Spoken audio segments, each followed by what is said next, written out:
जो नेक्स्ट चीज़ है वो है ग्रिड रेफरेंस सिस्टम। ग्रिड क्या होता है? अगर आप इस शीट पे देखें तो आपको बॉर्डर पे ये नंबर्स और ये ABCD जो अल्फ़ाबेट्स हैं ये नज़र आ रहे हैं, ये ग्रिड होता है। ये क्यों लगाया जाता है? It is drawn on the sheet to permit easy location on the drawing such as details, alteration और एडिशन। तो अगर आपने एक ड्राइंग बनाई है और उसके बाद आपने किसी को सपोज़ वो ड्राइंग शो कराई है, या आपने अपनी कंपनी में एक पार्ट था जिसकी ड्राइंग आपने दी हुई है, और उसके बाद सब लोगों ने वो चेक भी की हुई है ड्राइंग, उसके बाद आप उसमें कुछ मॉडिफ़िकेशन करते हो, तो वो मॉडिफ़िकेशन को आइडेंटिफ़ाई करने के लिए कि वो किस लोकेशन पे मॉडिफ़िकेशन हुई है, ये रेफ़रेंस सिस्टम यूज़ होता है। ये वही चीज़ है जिस तरह एक्सेल में आपके सेल्स होते हैं जिसमें आप रो नंबर और रो के अल्फ़ाबेट और कॉलम नंबर से आइडेंटिफ़ाई करते हो कि कोई सेल किस लोकेशन पे प्लेस हुआ हुआ है। इसी तरह अगर मैंने अपनी शीट पे किसी लोकेशन पे कोई अल्टरेशन की है या मॉडिफ़िकेशन की है, या मुझे किसी ने शीट दी है और मुझे नज़र आया कि उसमें एरर है और मैंने उसको बताना है कि एरर किस लोकेशन पे है, तो मैं क्या करूँगा, मैं ये ग्रिड सिस्टम यूज़ करूँगा।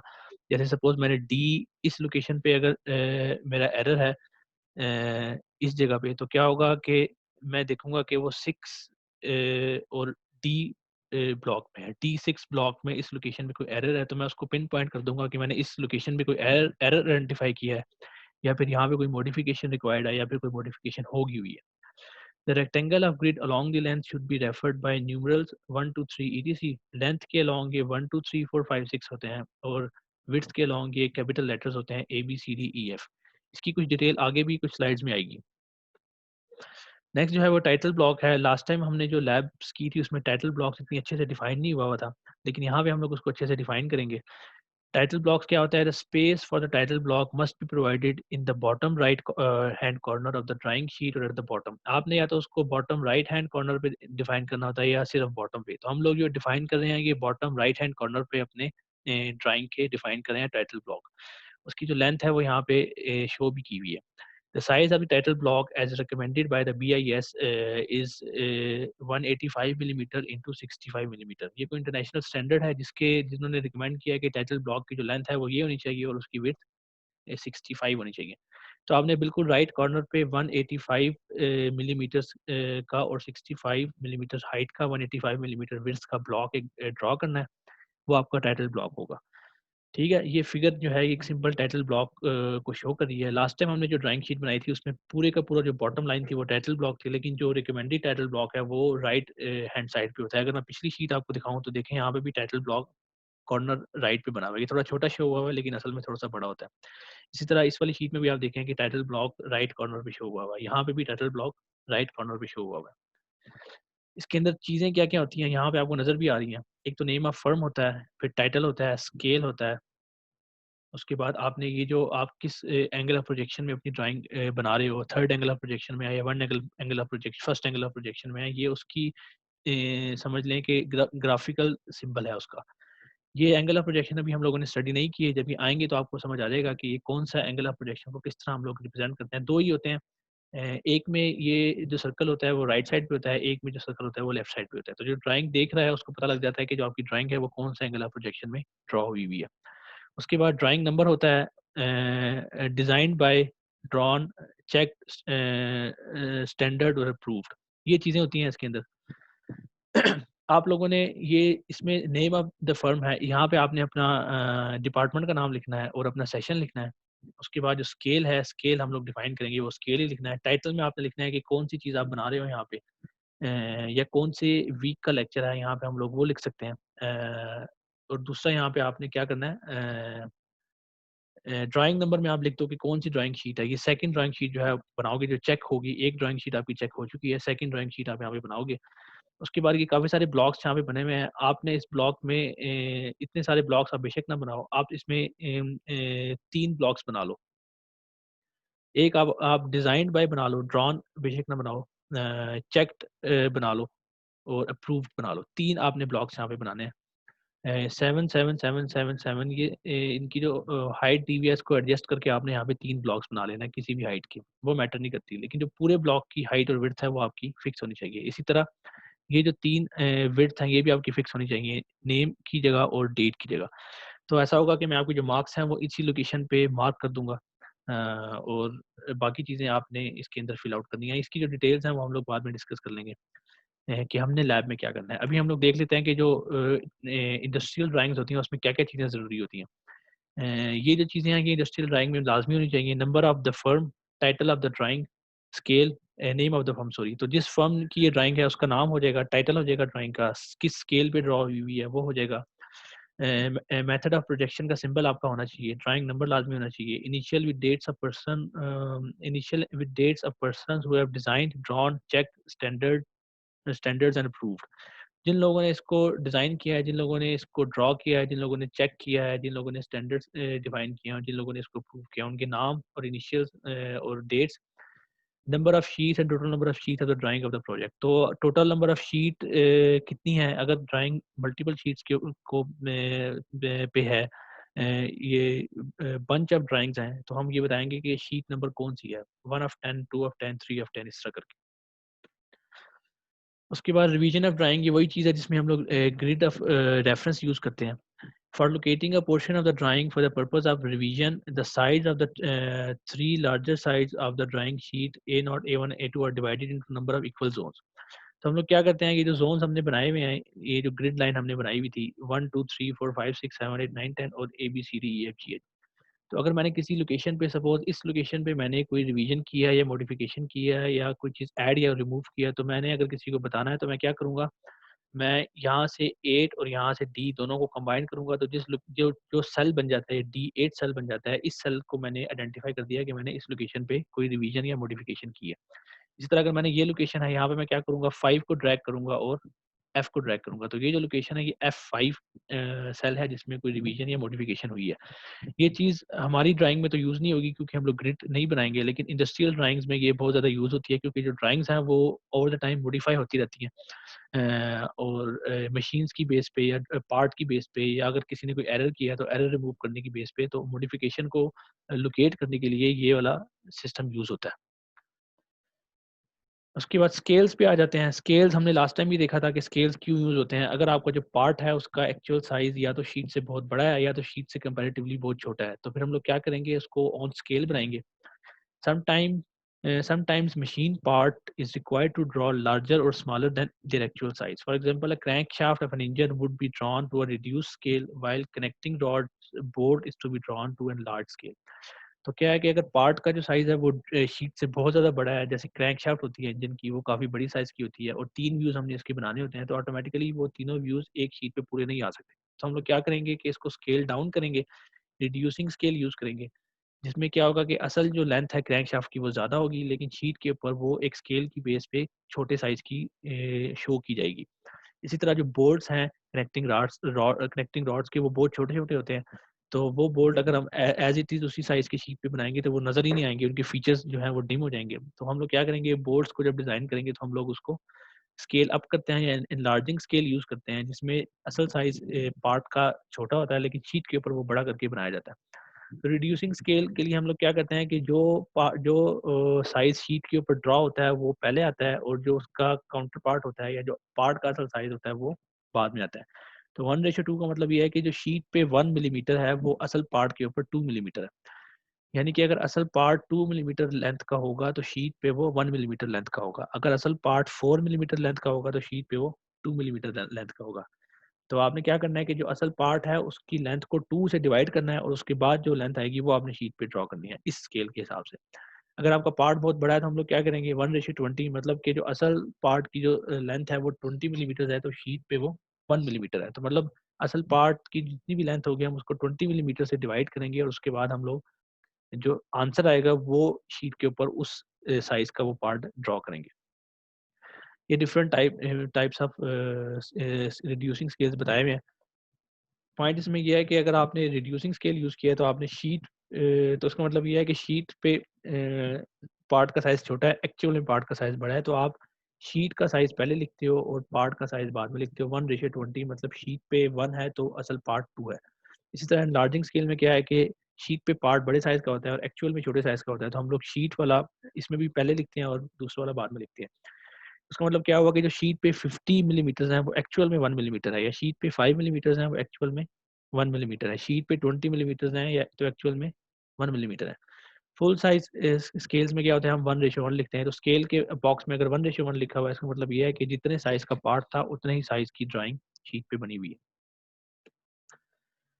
उसके बाद हम आ जाते हैं टाइप्स ऑफ मशीन ड्राइंग की पे। मशीन ड्राइंग की टाइप्स कौन सी होती हैं? बहुत सारी टाइप्स होती हैं मशीन ड्राइंग की। हम लोग सारी टाइप्स को थोड़ा थोड़ा डिस्कस कर लेते हैं, लेकिन हम लोगों ने सारी टाइप्स ऑफ ड्राइंग्स बनानी नहीं है। हमने सिर्फ एक टाइप ऑफ ड्राइंग ही बनानी है, जो अब इस कोर्स में हम लोग बनाएंगे। ये जो टाइप्स हैं ये हम लोग लास्ट टाइम क्लास में डिस्कस भी कर चुके हैं, दोबारा से डिस्कस कर लेते हैं।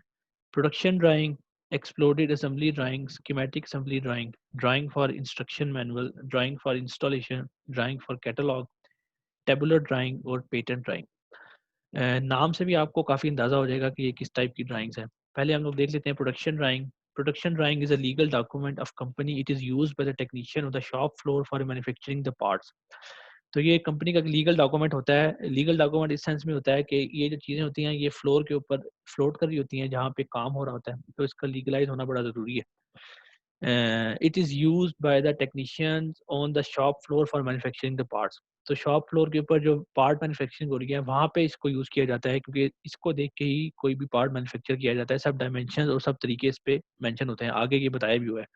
It must provide information about part number, dimensions, tolerance, surface finish, material and stock size, manufacturing process, special finishing process if required, and number of required for each assembly.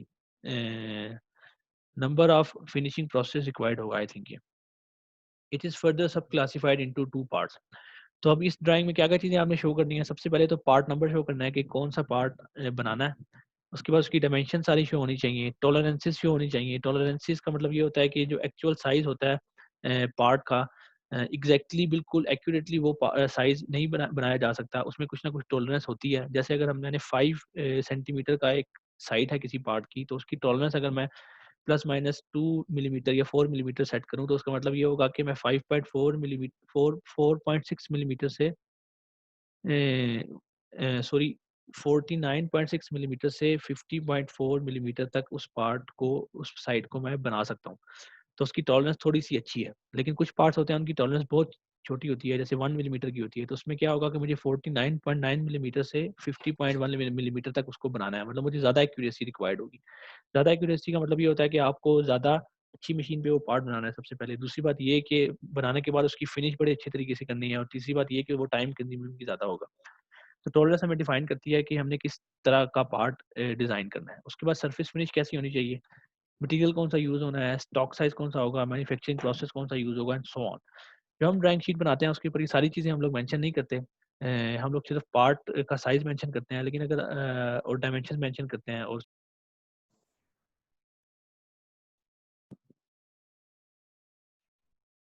लेकिन जो कंपनीज़ होती हैं वो क्या करती हैं, उसके उस वो कंपनीज़ में जो भी कुछ पार्ट की रिक्वायर्ड इन्फॉर्मेशन है वो सारी मेंशन होती है। ठीक है? उसमें 2 तरह के प्रोडक्शन ड्राइंग्स होती हैं, एक पार्ट ड्राइंग और डिटेल ड्राइंग है जो कि हम लोग बनाएँगे, और एक असेंबली ड्राइंग होती है। तो हम लोग जो चीज़ बनाते हैं वो पार्ट ड्राइंग होती है या डिटेल ड्राइंग होती है। इसमें सारी डिटेल्स तो नहीं होती, लेकिन मोस्ट ऑफ द डिटेल्स हम लोग उसमें शो करते हैं। उसके बाद सेकंड टाइप होती है वो असेंबली ड्राइंग होती है। उसके बाद एक्सप्लोडेड असेंबली ड्राइंग। एक्सप्लोडेड का मतलब ये है कि आपने जैसे एक्सप्लोजन करके उसकी असेंबली को तोड़ दिया। तो अगर एक ड्राइंग काफ़ी सारे पार्ट से मिलके बनी हुई है, तो मैंने उसको उसके सेंटर में एक समझ लो बॉम्ब रखा है और उसने उसको एक्सप्लोड किया, सारे पार्ट्स बाहर निकल आए हैं।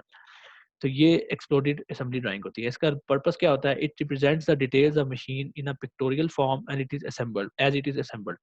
तो ये पिक्चर की फॉर्म में मशीन की डिटेल्स बताती है कि वो किस तरह असेंबल हुआ है, कौन सा पार्ट किस लोकेशन पे जाके लगा है। अगर मैं उसको खींचता हूँ, बाहर निकालता हूँ, तो वो कैसा किस लोकेशन से निकलेगा। It helps the mechanics for dismantling machine for repairing purpose. तो ये इसका मकसद ये होता है कि इसमें कोई डायमेंशंस वगैरह नहीं शो होती। सिर्फ इसका मकसद ये होता है कि जो मैकेनिक है उसको पता लग जाए कि उसने कैसे डिसमेंटल करना है मशीन को, उसमें कितने पार्ट्स हैं और कौन सा पार्ट कौन सी लोकेशन पे मौजूद है। ये इसकी एक एग्जांपल है। इसमें दिखाया गया है कि एक असेंबल्ड पार्ट था, तो वो किस तरह आपस में एक्सप्लोड होके वो उसके डिफरेंट पार्ट्स बन गए हैं। तो ये जो सारे पार्ट्स हैं आपको नज़र आ रहा होगा कि ये वाला जो पार्ट था वो इस जगह पे फिक्स था, ये वाला जो 3 पार्ट्स थे वो इस जगह पे फिक्स थे। इसी तरह ये जो 5-6 पार्ट्स हैं ये इसके टॉप पे फिक्स थे। तो जब हम इसको खोलेंगे तो इसका मतलब ये है कि इसमें इतने सारे पार्ट्स निकलेंगे और कौन सा पार्ट किस लोकेशन से निकलेगा, ये ड्राइंग हमें सब कुछ बता रही है। Schematic assembly drawing. This type of assembly drawing is used for explaining working principle of any machine. तो एक्सप्लोडेड असेंबली ड्राइंग में क्या था कि हम ड्राइंग असेंबली ड्राइंग की थी, असेंबली शो कर रही थी, लेकिन वो क्या था कि वो सिर्फ डिसमेंटलिंग करने के लिए यूज़ होती थी।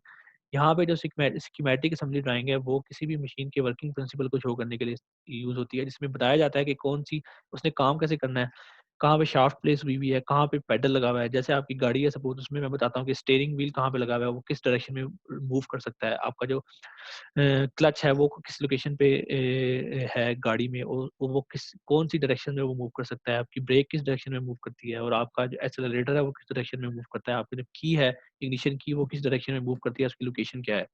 तो वो जो ड्राइंग होगी वो स्कीमेटिक असेंबली ड्राइंग होगी। यहाँ पे आप देखो, यहाँ पे उसने हमें बताया हुआ है कि एक स्कीमेटिक असेंबली ड्राइंग शो हुई हुई है। वहाँ पे उसने सारे जो भी शैफ्ट्स वगैरह हैं, वो सारी शैफ्ट्स उसने आइडेंटिफ़ाई की हुई हैं, उनके डायमीटर बताए हुए हैं कि कौन-सी शैफ्ट किस लोकेशन पे है, और वो कैसे रिवॉल्व करती है। वैसे ये स्क्रूज़ हैं, लेकिन असेंबली स्कीमेटिक असेंबली ड्राइंग इसी टाइप की होती है। उसके बाद ड्राइंग फॉर इंस्ट्रक्शन मैनुअल, जैसा कि नाम आपको बता रहा है कि इंस्ट्रक्शन मैनुअल के लिए ये ड्राइंग यूज़ होती है। This is assembly drawing without dimensions, each part of the machine is numbered so that it can be easily dismantled और assembled if required. It is also used for explaining working principle of each part. तो किसी भी machine के instruction manual में उसके working principle को और उसके पार्ट्स को डिफाइन किया गया होता है कि कौन-कौन से पार्ट्स हैं, लेकिन ये एक्सप्लोडेड असेंबली ड्राइंग से इस वजह से डिफरेंट है क्योंकि इसमें पार्ट्स को हम नंबरिंग करके डिफाइन करते हैं कि कौन से नंबर का पार्ट कौन सा वाला है। तो मोस्टली इंस्ट्रक्शन मैनुअल उन लोगों के लिए यूज़ होता है जो पार्ट्स से ज़्यादा फ़ैमिलियर नहीं होते, जो फर्स्ट टाइम वो पार्ट यूज़ कर रहे होते हैं।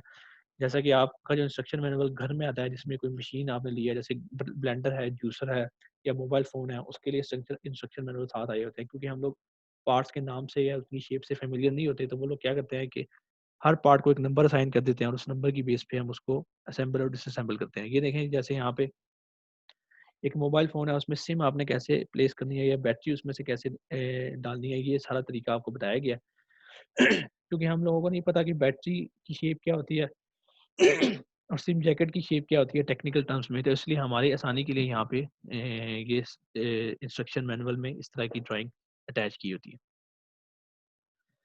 Drawing for installation. This is assembly drawing with overall dimension. It is used for the preparation of foundation for installing machine. तो जब मशीन को इंस्टॉल कर रहे हैं उसके लिए जो चीज़ें हमें रिक्वायर्ड होती हैं कि वो ड्राइंग होती है कि आपने मशीन को किसी भी फैक्ट्री के फ्लोर पे या किसी भी एक अलॉटेड स्पॉट पे उसको जब फिक्स करना है, तो उसके लिए हमें क्या चीज़ चाहिए होगी कि मशीन की हाइट कितनी है, उसकी विड्थ कितनी है, कौन कौन से कंपोनेंट उसके जो है वो बॉर्डर से बाहर आ रहे हैं, ताकि हम लोग उसके हिसाब से उसको एडजस्ट करें, उसका फ्रंट पैनल कौन सा है एंड सो ऑन। तो जो चीज़ें भी रिक्वायर्ड है किसी भी मशीन की इंस्टॉलेशन के लिए, वो सारी चीज़ें इस ड्राइंग में शो होती हैं। जैसे यहाँ पे आपने देखा कि उसने हमें दिखाया हुआ है कि मशीन की जो बेस है वो कितने साइज़ की है, उसके बाद कौन से कंपोनेंट बेस से बाहर निकले हुए हैं। टॉप व्यू उसका दिखाया हुआ है कि टॉप से वो मशीन कैसे लगती है, ताकि हम लोग साइड व्यू सॉरी ताकि हमें पता लग जाए कि मशीन की जो विड्थ है और उसकी जो हाइट है और लेंथ है वो कितनी है, ताकि हम उसको सही तरीके से इंस्टॉल कर सकें। Drawing for catalogue. कैटलॉग में जो ड्राइंग होती है, special assembly drawing are prepared for catalogues with overall and principal dimensions. तो कैटलॉग में क्या होता है कि सिर्फ बड़ी-बड़ी डायमेंशंस शो की जाती हैं। कैटलॉग ये चीज़ होती है कि एक किसी भी इंडस्ट्री कंपनी के पास जो सारे पार्ट्स हैं, जो भी सारी मशीन्स वो सेल कर रहे हैं, जो भी प्रोडक्ट्स हैं उनके पास, उनकी डायमेंशंस कस्टमर्स को दिखाने के लिए, ताकि उनको पता लग जाए कि किस साइज़ की उनकी मशीन है। जैसे सपोज़ कर लें कि कोई गाड़ियों की एक फैक्ट्री है, उन्होंने गाड़ियाँ काफ़ी सारी उनकी प्रोडक्ट लाइन में काफ़ी सारी गाड़ियाँ हैं, तो उसकी पिक्चर देख के अंदाज़ा नहीं होता कि गाड़ी की लेंथ और उसकी हाइट और उसकी विड्थ कितनी होगी। तो कैटलॉग में क्या होता है कि आपको गाड़ी की हाइट, लेंथ या विड्थ शो की जाती है, या फिर ऐसा किया जाता है कि उसके साथ कोई ऐसी चीज़ प्लेस की जाती है जिससे कंपेयर करके आपको अंदाज़ा हो जाए कि उसकी कितनी डायमेंशन है। Tabular drawing. This is a part drawing. It is used when components of same shape but different dimensions are to be manufactured. तो अब इसमें क्या है कि जो कंपोनेंट है उसकी सेम शेप है, एग्जैक्टली सेम शेप है, लेकिन उसकी जो डायमेंशन है वो डिफरेंट है। तो इसकी सबसे कॉमन एग्जांपल जो नट एंड बोल्ट्स होते हैं, तो हर बोल्ट की और हर नट की सेम शेप होती है, लेकिन उनकी डायमेंशंस डिफरेंट होती हैं। तो अगर एक कंपनी नट बोल्ट बनाने वाली मैन्युफैक्चरिंग कंपनी जो है वो हर किसी डायमेंशन की अलग ड्राइंग नहीं बनाएगी, वो एक ही ड्राइंग जो वर्कर्स हैं उनको प्रोवाइड करेगी, लेकिन साथ टेबल शो कर देगी। टेबल में क्या हो रहा होगा कि जो जो डायमेंशंस वेरी कर रही हैं वो सारी डायमेंशंस वो शो बता देगा, ताकि जिस साइज़ का भी नट या बोल्ट बनाना है, जो वर्कर है वो ड्राइंग को देख के उसको पता लग जाए। यहाँ पे आप देख रहे हैं कि एक नट और बोल्ट है, उसमें ए, बी, सी और डी 3 डायमेंशन 4 डायमेंशन है सॉरी। शेप और नट और बोल्ट की सेम है। सिर्फ यहाँ पे क्या है कि ए, बी, सी, डी के हिसाब से जो भी पार्ट नंबर है उसकी डायमेंशंस यहाँ पे शो की हुई हैं। तो जिसने अगर वर्कर ने कोई सा भी पार्ट नंबर बनाना है, सपोज़ उसने 41, 87, 07 पार्ट बनाना है, तो वो क्या करेगा, जो ए है, ये जो टोटल विड्थ है ये 1.125 रख लेगा बोल्ट की, और नट की जो डायमीटर है वो 0.750 रख लेगा एंड सो ऑन। इस तरह करके वो ये वाला पार्ट बना लेगा एक ही ड्राइंग को यूज़ करते हुए। Painted drawing, it is generally assembly drawing either in pictorial form or principal view of the orthogonal projection of machine. It is used for obtaining patent of the machine. Patent मुझे I think आप लोगों को पता होगा कि patent क्या होता है। अगर नहीं पता तो गूगल करके देख लो कि पेटेंट क्या होता है। ये प्रोटेक्ट करने के लिए अपने आइडिया को बेसिकली पेटेंट की जाती है चीज़, ताकि जो आइडिया मैंने डेवलप कर लिया है, ये जो चीज़ मैंने सोच लिया है, ये चीज़ सिर्फ मैं ही यूज़ कर सकूँ, इससे प्रॉफिट सिर्फ मैं ही कमा सकूँ, बाकी लोग इससे प्रॉफिट ना बना सकें। क्योंकि जब कोई चीज़ मार्केट में फ्लोट करती है, तो किसी ने अगर उसमें इंटेंसिव रिसर्च की हुई है 5-6 साल, 7 साल, 10 साल, और वो जब मार्केट में फ्लोट करती है तो वो बड़ी ईज़िली कॉपी हो सकती है। तो फिर उसका 10 साल एक बंदे ने उसमें रिसर्च की इन्वेस्टमेंट की है, इतना पैसा लगाया, अपना टाइम भी इन्वेस्ट किया है, तो उस इन्वेस्टमेंट का क्या फ़ायदा जब आप वो चीज़ कॉपी फ़ौरन से हो जाए। तो क्या होता है कि जो पेटेंट ड्राइंग, उसमें जो इन्वेंटर होता है वो अपनी प्रोडक्ट की ड्राइंग बना के उसको पेटेंट कर लेता है, और पेटेंट होने के बाद अगर कल कला को कोई बंदा इसको कॉपी करे उसकी प्रोडक्ट को, तो जो पेटेंट अगर उसने करवाया हुआ है तो उस पर लीगल एक्शन लेके वो उसको सू भी कर सकता है। ये जो था, ये इंजीनियरिंग ड्राइंग का जो लेक्चर था, जो आपका कोर्स है वो यहाँ पे ख़त्म हो गया है। इसके बाद जो नेक्स्ट स्टेप है उसमें हम लोग जो लैब में हम लोगों ने परफॉर्मेंस करनी है उसका लेक्चर है। तो ये वाला लेक्चर यहीं पे हम ख़त्म कर देते हैं। जो नेक्स्ट रिकॉर्डिंग होगी वो आपकी लैब की रिकॉर्डिंग होगी।